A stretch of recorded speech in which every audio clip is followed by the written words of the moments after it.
สวัสดีค่ะพ่อแม่พี่น้องสวัสดีFCทุกท่านเนาะค่ะกลับมาพบมาพอกับเจตาพารวยคือเก่าค่ะในทางช่อง YouTube มื้อนี้เจตาก็จะวางแนวทางของลาวพัฒนาค่ะลาวพัฒนาวันที่2ที่ออกไปเนาะค่ะพี่น้องนี่จะเป็นประวัติของเจตาพารวย เขาตะวิ่งลูดค่ะพี่น้องประวัติของเจตาต้อนรับปีใหม่6263ตัวบน3ตัว3กับ6ล่าง6ล่างเนาะต้อนรับปีใหม่กะวิ่งลูดเลยค่ะพี่น้องจับมือกันมาจับคู่ไม่เข้าเนาะกราบขอโทษขออภัย FC หลายๆเด้อค่ะกราบขอโทษขออภัยเจตาจับคู่บ่เข้าบ่เดินเนาะเจตาพารวยขอโทษขออภัยเป็นอย่างสูง FC เขาตะวิ่งลูดค่ะพี่น้องพอสอไม่เจตาแต่ทรงไทยดีอยู่เนาะทรงไทยงามอยู่เนาะพี่น้อง4-5เนาะทรงไทยแล้วคือบ่ต้อนรับปีใหม่เจตาคือบ่มีครูคือบ่มีครูเนาะทั้งแนวทางถึงคนบ่พี่น้อง บ่มีครูไปน้ำกันเอามาไปใหม่ค่ะไปใหม่มือใหม่เป็นของวันที่5เจตาลงให้ก่อน1วันเนาะค่ะลงให้ก่อน1วันเป็นวันจันทร์ที่5เนาะค่ะมาไปต่อกับเจตาใครจะไปข้ามโค้งลาวพัฒนากับเจตาเตรียมแคปหน้าจอค่ะเตรียมแคปหน้าจอถ้าใครจะไปต่อกับเจตาพารวยวันที่5เนาะค่ะวันที่5กลับไปกับเจตาลาวพัฒนามาตามต่อค่ะวิ่งลูดของเจตาให้7กับ4 2ตัวค่ะ4หาง47 48 71 70เบิ้ลค่ะ44 77 3ตัว3หาง471 748 770วิ่งลูดค่ะ4กับ7วงกลมให้แล้ว2ตัวค่ะ2หาง48 74 3ตัวค่ะ748แคปหน้าจอค่ะใครจะไปกับเจตาพารวยเป็นจังไดค่ะปีใหม่สนุกสนานจบลงไปแล้วเนาะวันที่4แล้วเอามามวนมาโชคดีกันต่อข้ามโขงลาวพัฒนาวันที่5เนาะค่ะชอบก็จัดขัดก็ผ่านแคปหน้าจอไว้ไปพิจารณาแนวทางใหม่ของเจตาพารวยค่ะ FC ทุกท่านเนาะที่เขามารับชมรับฟังกับขอบคุณหลายๆเด้อค่ะคลิปนี้จะมี3เซียนค่ะ3เซียนดังเจตาพารวยเลขรับน้ำโสมเลขล็อกหนองบัว3เซียนดังค่ะไผชอบของผู้ใดอ่านสื่อให้ฟังแล้วชอบของผู้ใดถ้าเตรียมจัดของผู้ใดก็เตรียมของผู้นั้นเนาะค่ะ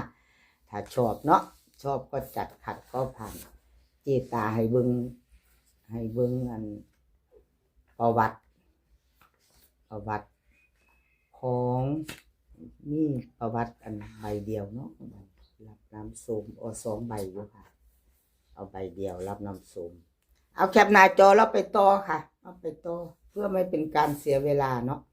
แค่3เสี้ยนดังไปต่อค่ะรับน้ำส้มประวัติเพิ่นวันที่2เจตาให้เบิ่งวันที่2วันที่2ที่ผ่านมาเนาะค่ะต้อนรับปีใหม่แล้วเข้าไปเลขรับน้ำโสม6263ตัวบนค่ะ336ล่างเพิ่นเข้าไปตะวิ่งลูดเนาะค่ะ2ตัวมา1ตัวรับน้ำโสม2ตัวลุด3ตัวกับขอโทษขออภัย FC แทนเลขรับน้ำโสมเนาะค่ะที่เพิ่นจับคู่บ่เข้าจับคู่บ่ดื่นเนาะเบิ่นบ่เข้า3ตัวไม่มาขอโทษขออภัยหลายๆแทนเลขรับน้ำส้มเนาะค่ะ FC เอามาไปใหม่ไปต่อวันที่5ค่ะ20:30นเป็นวันจันทร์ที่5เนาะใครจะไปต่อกับเลขรับน้ำส้มก็เตรียมแคปหน้าจอค่ะวันที่5เจตาลงให้ก่อนมื้อนึงค่ะกับขอบคุณเลขรับน้ำส้มหลายๆเด้อค่ะที่ให้แนวทางมาว่างทางช่องเนาะ กราบขอบพระคุณเป็นอย่างสูงค่ะ วิ่งรูดเลขรับนำสมให้มาวิ่งรูดค่ะ8 กับ 6 8 กับ 6 2 ตัว 4 หางค่ะ2 ตัว 4 หาง8 กับ 3 8 8 3 8 2 6 4 6 5เบิ้ลค่ะ8 8 กับ 6 6 3 ตัวค่ะ8 6 5 6 8 2 6 6 4ค่ะวิ่งรูดเพิ่นเด่น8ค่ะเด่น8ตัวเดียวรอง6 2 ตัว8 2 8 2 กับ 6 4 3 ตัวค่ะ3 ตัว6 8 2แคปหน้าจอค่ะไปจะไปต่อกับเลขลับน้ำโสมเลขลับน้ำโสมค่ะแคปหน้าจอกับขอบคุญขอบคุณเลขลับน้ำโสมหลายๆค่ะที่ให้แนวทางมาวางทางช่องเนาะกับขอบพระคุณเป็นอย่างสูงค่ะมาไปต่อ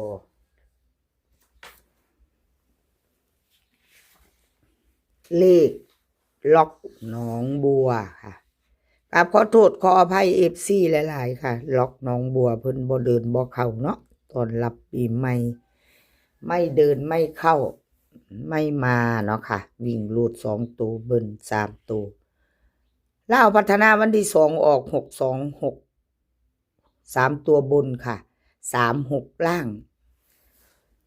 เลขล็อกหนองบัวหลุดไปเนาะค่ะกับขอโทษขออภัย FC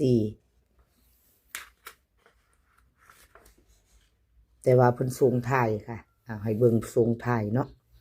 ส่งแต่ท้าย5445เนาะค่ะส่งท้ายปีเก่าแต่ว่าวันที่2รับปีใหม่บ่เข้าเนาะค่ะหลุดไปก็กราบขอโทษขออภัย FC หลายๆแทนเพิ่นเนาะค่ะมาไปใหม่ไปต่อปีใหม่ต่อเนาะค่ะวันที่5เป็นวันจันทร์20:30ไปต่อกับเลขล็อกหนองบัวค่ะเตรียมแคปหน้าจอไปจะไป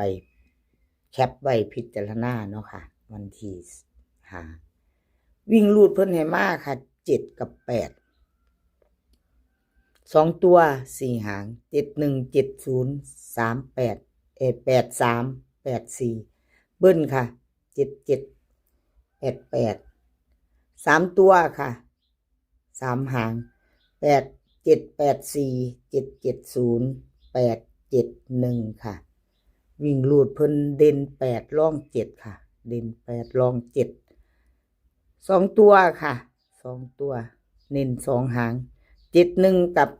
84 71 กับ 84เบิ้ลค่ะ77 กับ 88 3 ตัวค่ะ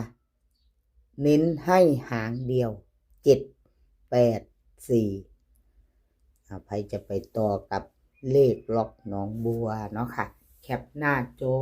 ค่ะแคปหน้าจอไว้ไปพิจารณากันใหม่มือใหม่ปีใหม่เนาะค่ะพี่น้องหลุดแล้วก็หลุดเลยของเก่าหลุดไปของใหม่มาแล้วค่ะแนวทางใหม่เนาะ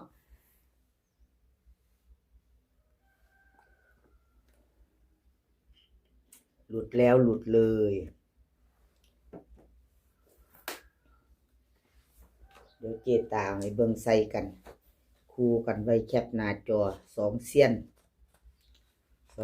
ดังเพิ่นอยากเบิ่งใส่กันเนาะพี่น้องFC ใหม่ถ้าเพิ่นเข้ามาเห็นมาพอแล้วก็แคปหน้าจอเอาไว้เป็นแน่ใส่กันพิจารณาใส่กันเนาะคลิปนี้ก็ขอให้พี่น้องโชคดีค่ะขอให้โชคดีกับวันที่5วันจันทร์20:30กับลาวพัฒนามื้อนี้ขอให้มีความสุขค่ะ